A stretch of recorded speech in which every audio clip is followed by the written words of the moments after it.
നിങ്ങളുടെ favourite shows ഇനി ഒരിക്കലും മിസ്സാവില്ല. ഇപ്പോൾ C5 കാണും നിങ്ങളുടെ ഫേവറേറ്റ് ഷോസ് തികച്ചും സൗജന്യമായി. ജോലി ചെയ്യുകയാണെങ്കിൽ അത് കൃത്യമായി ചെയ്യുക.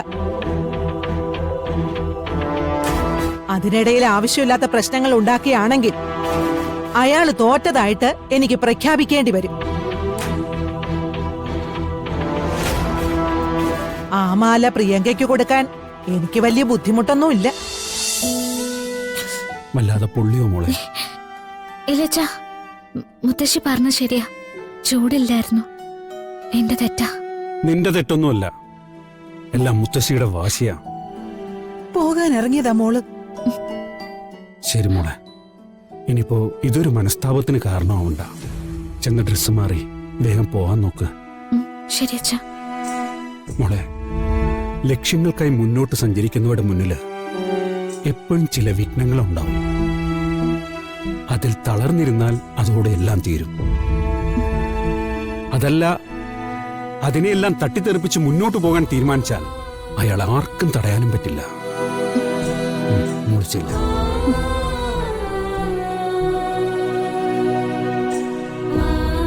അമ്മ കടുത്ത രീതിയിൽ എന്തെങ്കിലും ചെയ്യുമെന്ന് ഒരു പേടിയുണ്ടായിരുന്നു.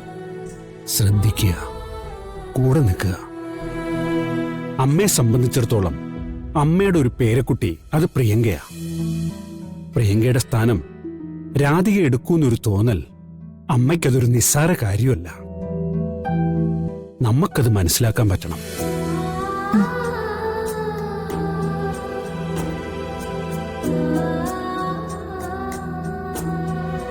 പ്രിയങ്കയ്ക്ക് പകരം ഞാൻ സിനിമയിൽ അഭിനയിക്കാൻ പോകുന്നോണ്ടാ മുത്തശ്ശി ഇതൊക്കെ കാണിക്കുന്നെന്ന് എനിക്കറിയാം. പക്ഷേ മാറി നിൽക്കാൻ എനിക്ക് പറ്റില്ല. എപ്പോഴാ ഇതൊക്കെ അവർ തിരിച്ചറിയുന്നത്?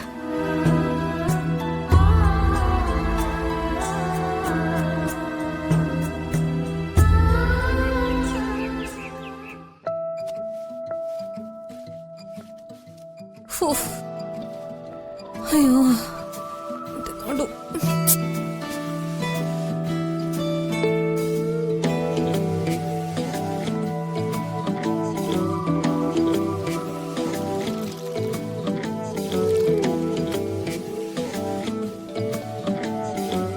കൽപ്പനെ, ആ മുകളില് കോണിപ്പൊടിയൊക്കെ തുടച്ചായിരുന്നു നീ? ആ ഞാൻ തുടച്ചതാണല്ലോ. അവിടെ 1-2 സ്റ്റെപ്പുകളില് കറ പോലെ എന്തോ കണ്ടു. ചെറിയമ്മയ്ക്ക് അതൊന്ന് തുടക്കായിരുന്നില്ലേ? ഞാൻ എങ്ങനെ തുടയ്ക്കും? ഞാൻ എങ്ങനെ തുടച്ചാ നിന്നെ സഹായിക്കുന്ന പോലെ ആവില്ലേ? പിന്നെ ഇന്ന് വീട് വൃത്തിയാക്കുന്ന ജോലി മുഴുവൻ നീ തനിച്ച് ചെയ്യണമെന്നല്ലേ? അതുകൊണ്ടാ ചെയ്യാതിരുന്നേ. ശരി, ഞാൻ ഇതൊന്നും തീർത്തിട്ട് അത് പോയി ചെയ്തോളാം. പിന്നെ ആ ജോലി നന്നായൊന്നറിയാൻ എല്ലാ മുക്കും മൂലയും പരിശോധിക്കുന്നുണ്ട് കേട്ടോ. പ്രത്യേകിച്ച് കൽപ്പനയുടെ ജോലി ആയതുകൊണ്ട്. ആ ദേ, ആ കർട്ടന്റെ അലമാരയുടെ പുറകിലൊക്കെ മാറാലുണ്ടാവും. അതൊക്കെ നോക്കി അങ്ങ് തട്ടിക്കോണം. ആ അതുപോലെ എല്ലാ മുറിയിലും ചെറുതായിട്ട് ചപ്പും ചവറൊക്കെ കിടക്കുന്നുണ്ട്. അതൊക്കെ ഒന്ന് ക്ലീൻ ചെയ്യണം. ചെയ്യാൻ ചെറിയമ്മേ. ആ പിന്നെ എന്റെ മുറിക്ക് പുറത്ത് ഞാൻ ഉപയോഗിക്കാത്ത 4-5 ചെരുപ്പുകൾ കിടപ്പുണ്ട്. അതിലിനി എന്തേലും പൊടി കണ്ട എന്തേലും പറയോന്ന് എനിക്കറിയില്ല. വേണമെങ്കിൽ അതും കൂടി ഒന്ന് വൃത്തിയാക്കി വെച്ചോ.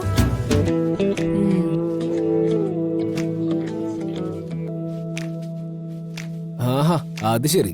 മത്സരത്തിന്റെ പേരും പറഞ്ഞ് എന്റെ ഭാര്യയെ കൊണ്ട് സ്വന്തം ചെരുപ്പ് തുടപ്പിക്കാനാണ് ചെറിയമ്മയുടെ ശ്രമം, അല്ലേ?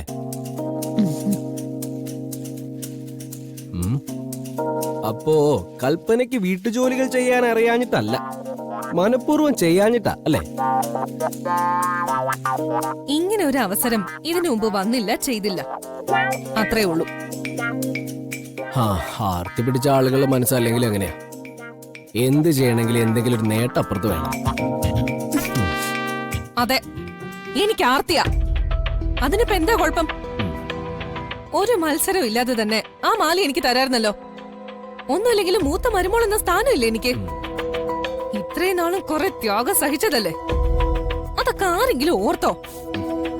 അതുകൊണ്ടേ ആരും കൂടുതൽ സംസാരിക്കണ്ട.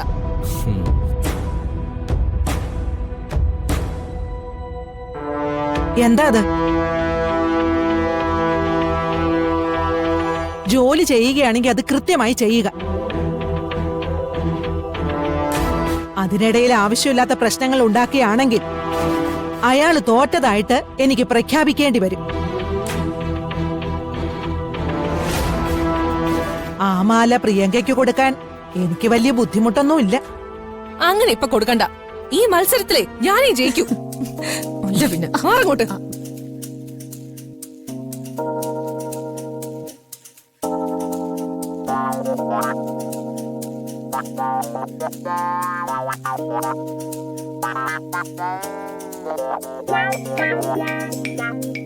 നിന്റെ മുറിയുടെ മുന്നില് 4-5 ചെരുപ്പുകൾ കിടക്കുന്ന കണ്ടല്ലോ. ഉർവശി, നീ അത് ഉപയോഗിക്കാത്തതാണോ? ഇപ്പൊ അങ്ങനെ ഉപയോഗിക്കാറില്ലമ്മേ. ആകെ പൊടി പിടിച്ചു കിടക്കുക. കൽപ്പനയോട് ഞാൻ പറഞ്ഞിട്ടുണ്ട്, വൃത്തിയാക്കുന്ന കൂട്ടത്തില് അതുകൂടി ഒന്ന് വൃത്തിയാക്കാൻ. കൽപ്പനയോട് വീട്ടുജോലികൾ ചെയ്യാൻ ഞാൻ പറഞ്ഞിട്ടുണ്ട്. നിന്റെ അടിമപ്പണി ചെയ്യാൻ പറഞ്ഞിട്ടില്ല.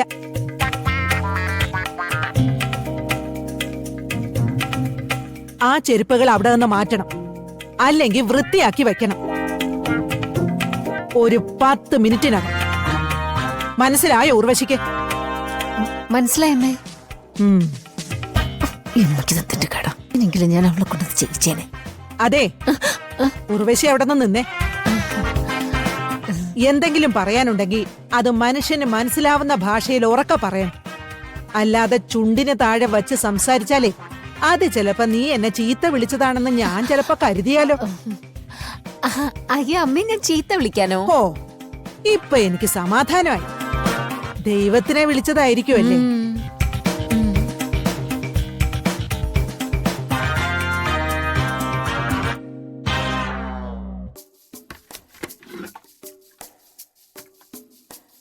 ആ സ്റ്റെപ്പിലെ എന്തോ കറയുണ്ടെന്ന് ചെറിയമ്മ പറഞ്ഞു. അതൊന്ന് തുടയ്ക്കാനാ.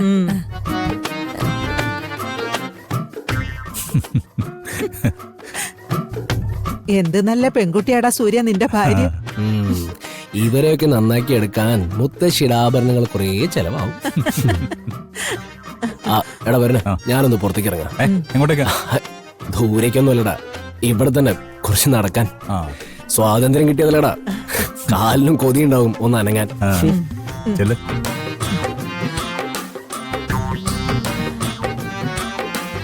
നീ കണ്ടോടാ മോനെ, നിന്റെ ഏട്ടത്തി പഠിക്കുന്നേ.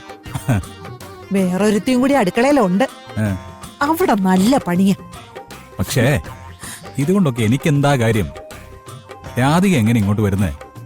അതൊക്കെ വരും, നീ തിരക്ക് പിടിക്കാതെ. അതിനുള്ള കാര്യങ്ങളൊക്കെ ഞാൻ ഒരുക്കി വച്ചിട്ടുണ്ട്. നീ വന്നേ, ഞാൻ കാണിച്ചു തരാം.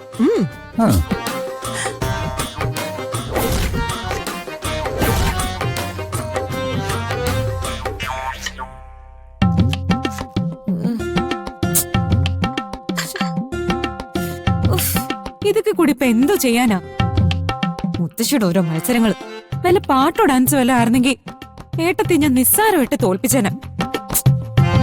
ഇതൊരുമാതിരി അടുക്കളപ്പണി. ഡൗൺലോഡ് ചെയ്യൂ C5 ആപ്പ്. കാണൂ എല്ലാ എപ്പിസോഡുകളും സൗജന്യമായി.